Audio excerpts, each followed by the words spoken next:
business jet on final approach, 5 miles out. Both engines quit at the same time. Not one, both. The crew had less than 60 seconds. They were going to land somewhere. It just wasn't going to be at the airport. And the thing that caused it had been building for years, quietly, invisibly, in both engines at once. And a month before this flight, the warning sign appeared and was missed. Not because anyone was careless, because the manual said it was okay to stop looking. We're going to dive in on this one on Taking Off.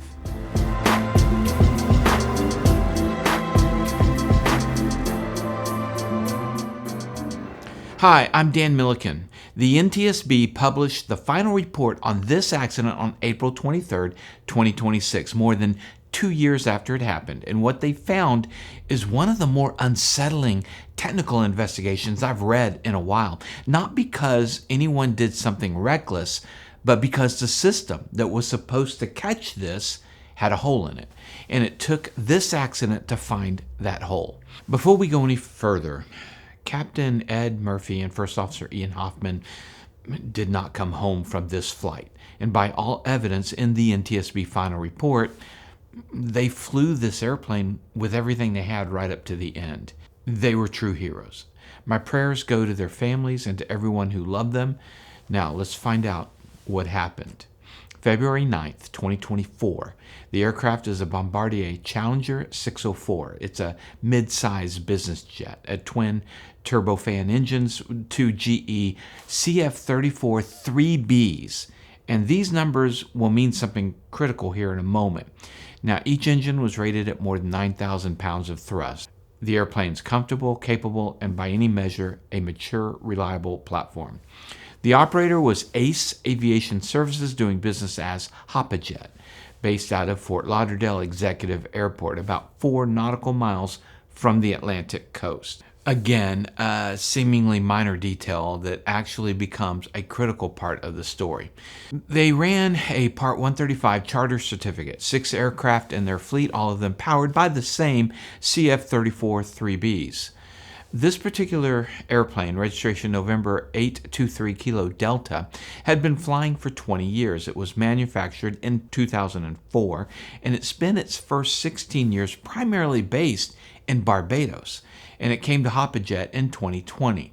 By the day of the accident, it had accumulated just under 9,800 total flight hours.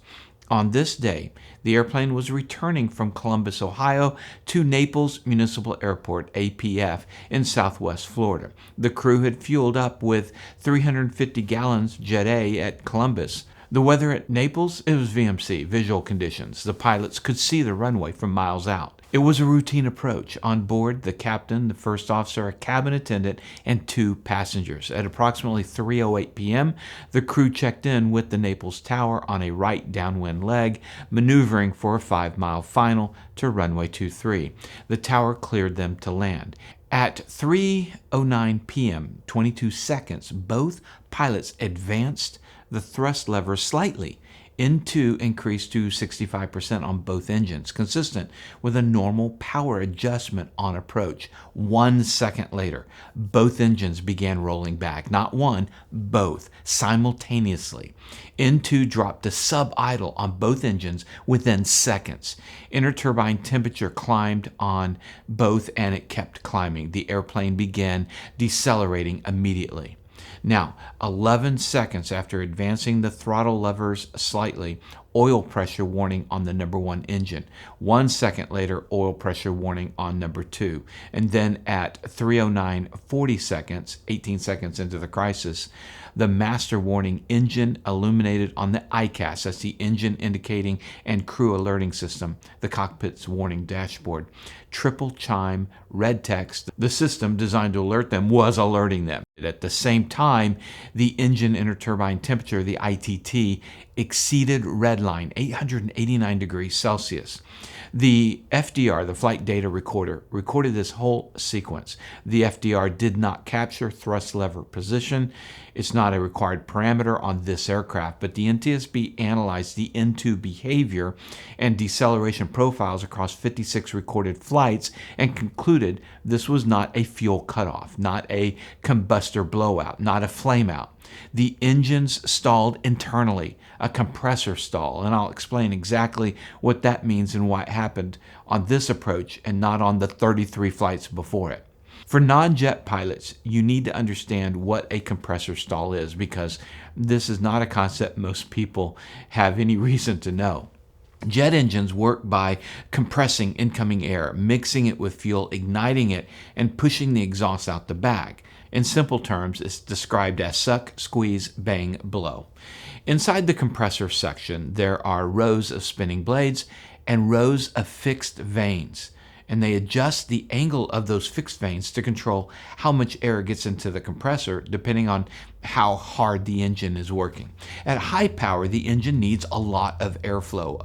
At low power, on approach, pulling the throttles back, the engine needs less. So these stator vanes have to move. They have to open and close precisely. That mechanism is called the variable geometry system, or VG system.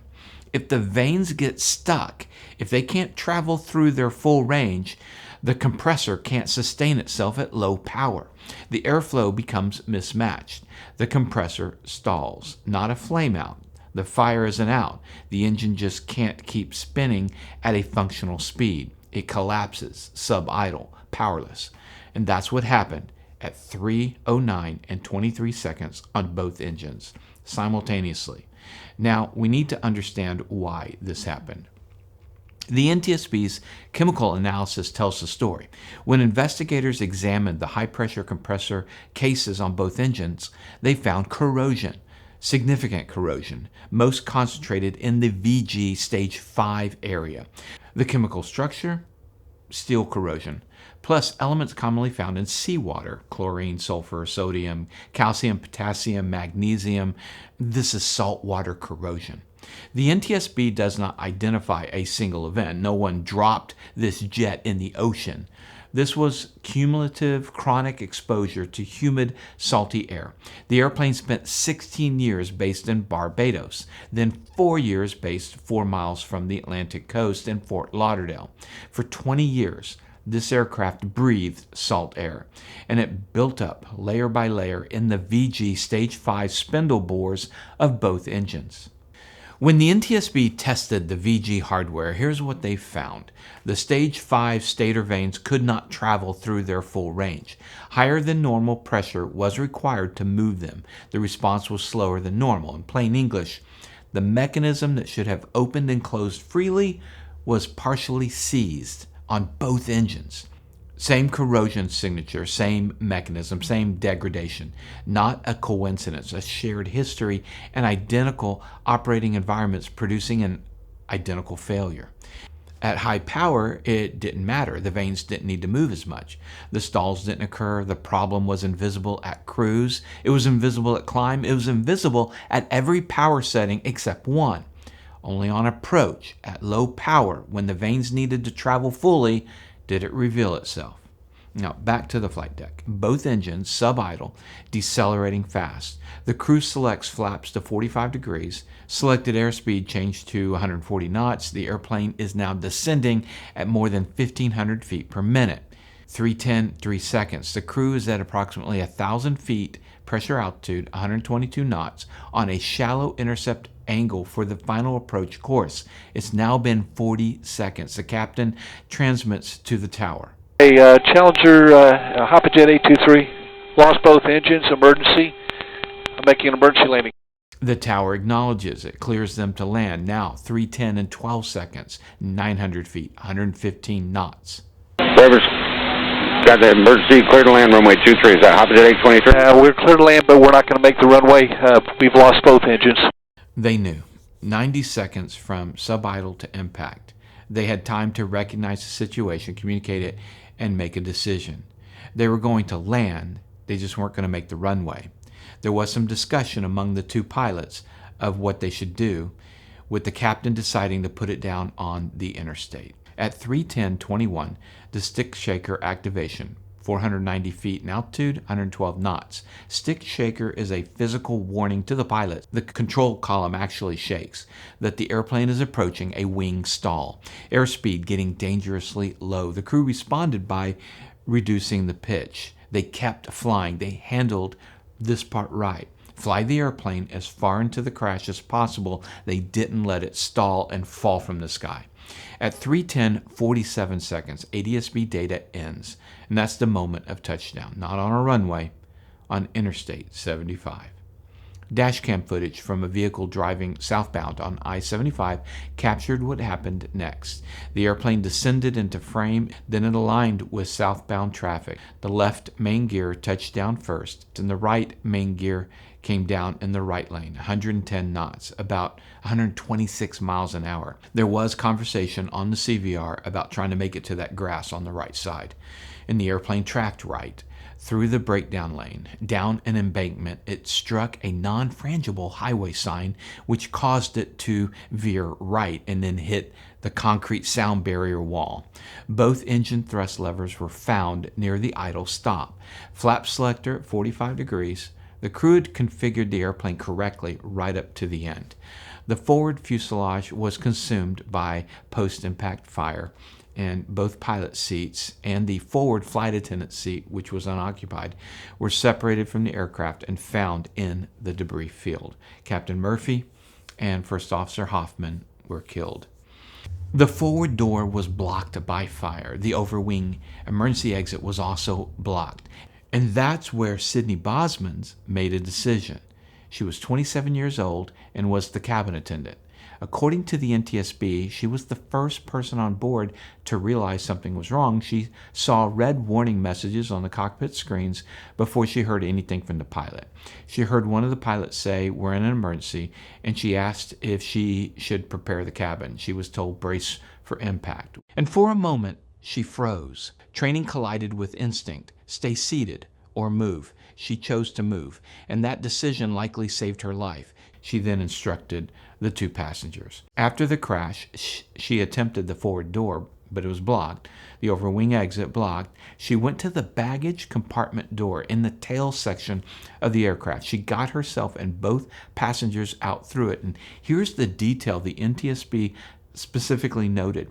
Her training did not include how to open the baggage door from the inside. Months before the accident, she had sought out and paid for safety training on her own, training her employer never required. The NTSB noted that training didn't specifically cover the baggage door, and that's what got them out. In October 2024, the National Business Aviation Association presented her with the Above and Beyond Award for Heroic Achievement. And at the ceremony, she called for the industry to mandate safety training for business aviation flight attendants. "I see a day," she said, "where there is no such thing as a cabin server with no safety functions." Now, let's go back 25 days from this date. January 15th, 2024. The crew is at Columbus preparing for taxi. Both engines experience what's called a hung start. A hung start is where an engine begins the start sequence but doesn't accelerate to idle speed on its own. It hangs at a sub-idle RPM. The crew aborts. They report it. And according to the engine manufacturer, GE, a hung start may be an indicator of corrosion buildup in the engine and will result in poor engine starting and operating performance. HopperJet did what they were supposed to do. They consulted with GE. They followed GE's fault isolation logic flowchart for hung starts. The flowchart had 27 logic blocks. They replaced both engine fuel filters, visual inspection, no defects found. On January 16th, both engines started normally. Multiple functional checks performed, no anomalies identified. GE concurred. The airplane was returned to service. Over the next 25 days, it flew 33 flights, 57 hours of uneventful operation. Nothing happened until approach into Naples on February 9th. Here's what the troubleshooting process missed and why. The main logic block 21 in GE's flowchart referenced a procedure called Maintenance Practice 68, MP68. That's a pressure check of the VG system. The check that would have directly tested whether the variable geometry hardware could travel through its full range. The check that would have found this corrosion. The crew never got to Block 21 because the criteria of the flowchart were met to discontinue the testing. The engine started and no anomalies were identified. The manual said stop. They stopped. GE's own guidance allowed that. And GE has since moved MP68 to step 2 of the troubleshooting logic, not step 21, step 2. Hoppajet also participated in GE's engine trend monitoring program. The engine manufacturer monitored trend data on these engines. They did not issue any notices to the operator regarding trend monitoring data before or after the January hung starts. The airplane had been operating in coastal marine environments for 20 years, Barbados, Fort Lauderdale, Saltair for 2 decades. The NTSB found the corrosion was cumulative, not from any single event, as I mentioned earlier. In 2021, GE issued a service bulletin after a Bombardier CRJ 1000 experienced an in-flight engine shutdown caused by, and this is important, corrosion seizing the compressor VG actuator. Same mechanism, different engine variant.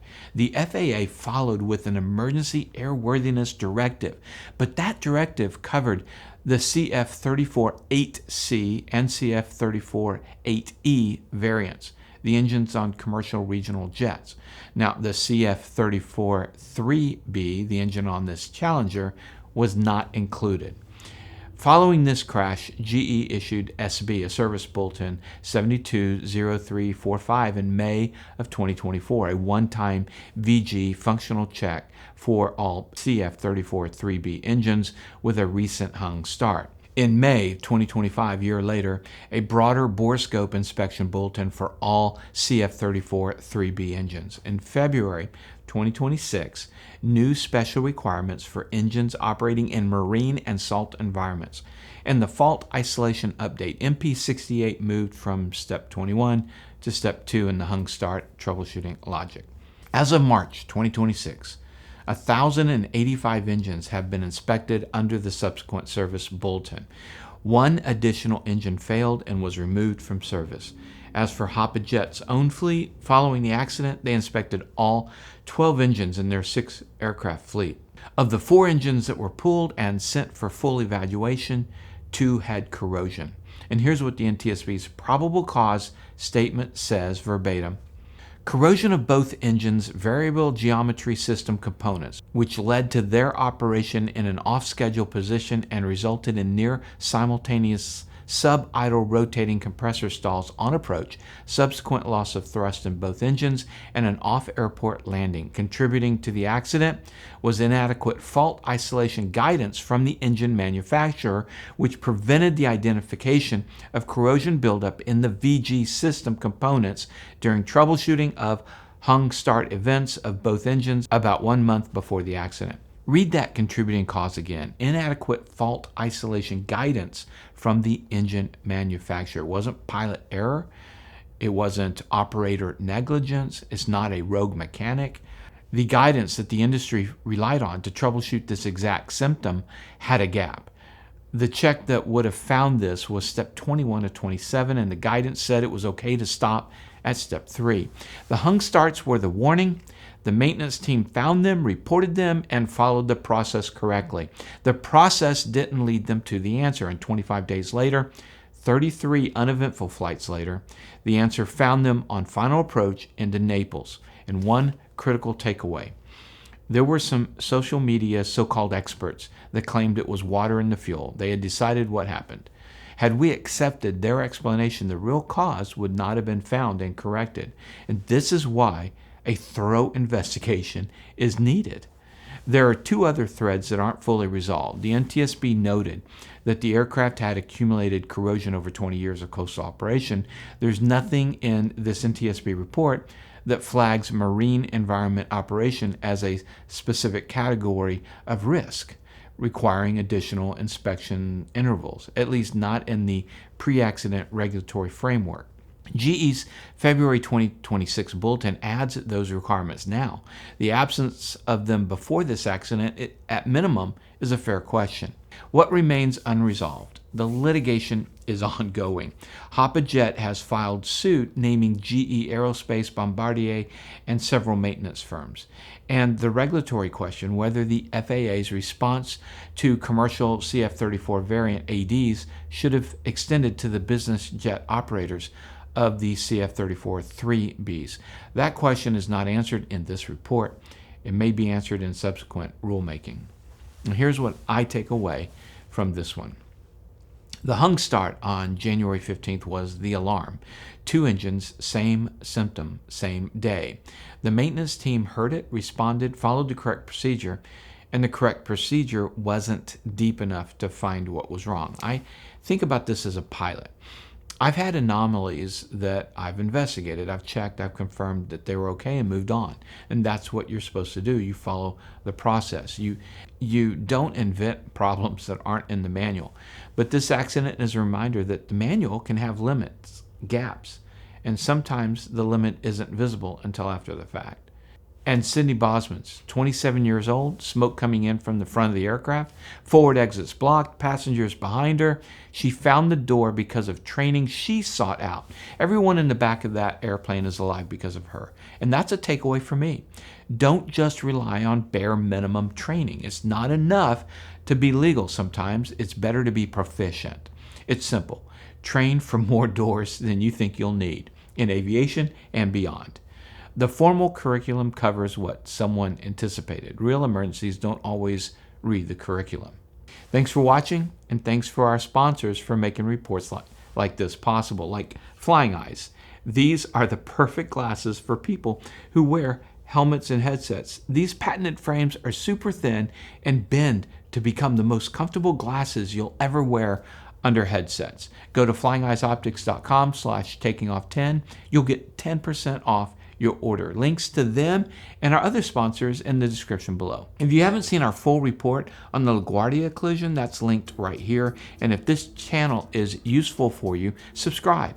It helps more than you know. Remember, superior judgment trumps superior skill. Take care.